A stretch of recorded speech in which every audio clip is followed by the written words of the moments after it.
Okay, my name's Dean Olive and I'm the Content Development Manager for Runescape. Runescape 3 has multiple offerings with this package. First of all is the technology. We're taking it, the browser gaming space to the next level with HTML5. I mean, it's really pushing the boundaries. The other offering, my favourite, is the story. This is a real narrative-driven year. Also putting the decision in the players' hands. They're gonna mould the landscape basically that they'll continue to play for hopefully the next 10 years. We've updated the early game experience. Obviously 12 years of gaming going on. There's a lot you try and teach that user in that early experience. We've refined that, streamlined it to give some of that lore. Within your first hour, that's to me my engagement point. I want to get that lore in there. You want to showcase all of these fine things that a 10, 12-year product can offer, but you don't want to overwhelm the user. We've hopefully brought them in, and with this shift in the age of story as well, you don't need to know the last 10 years of story. You come in from this is your game now. Whilst you'll get absorbed by the rest of the story, and you can go back and play the rest of the story, it will not affect your game or your perception of you being one of these world guardians. Guthix, the god of balance, is dead. We're going forward with the new age where all of these gods are coming back. They were trapped, they were in frozen prisons and stuff like that, where the players used to fight their generals. Now these generals are coming back, they're bringing their gods with them. The gods will be going toe to toe. The player gets to perhaps side with them, perhaps go against them, perhaps just do little tasks for them, but whatever they do will be fundamental on what we do to the game and how we take the story for their next year, 2, 3, going on to the next 10 years. They're going to be, like Mark said, the directors, the actors. They are the real stars of the show. We are just framing it for them. I've never seen this done in foreign games. That's why I'm so excited about it. Literally, I play the game. Everything I do when I get home from work is going to have an impact on the game and the story. To what end, I don't know, but yeah, it's pretty exciting. The benefits of being so agile and making updates to the game weekly is we can respond to what the players want. If there's something wrong or if there's something right and we need to bring that to the surface to a wider audience, we can do that like that.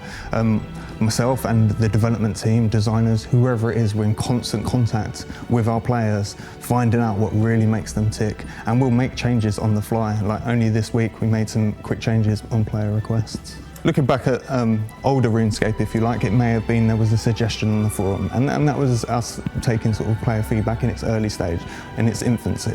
And yeah, we'd implement things like that. We used to call them sort of player feedback weeks, and we would deliver a whole update based upon feedback on the forums from players. Now, obviously, moving into RS2, we could take this to the next level. That's when I joined the company, and we pushed the boundaries further, expanded the company, got more eyes on the forums, got direct communication with some of our fan sites open, really started sort of becoming part of that community ourselves and liaising with the players.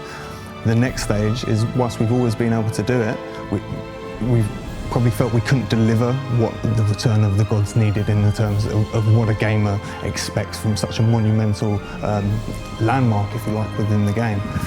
This enables us, and it would be beyond just a normal choice, or if you liken it to the old books where you could turn to one page or another. There's only 2 forks within that road. We're going to give so many forks, and there's going to be little bits and bobs. Like I say, the smallest action will make a big difference, almost like a butterfly effect, if you like.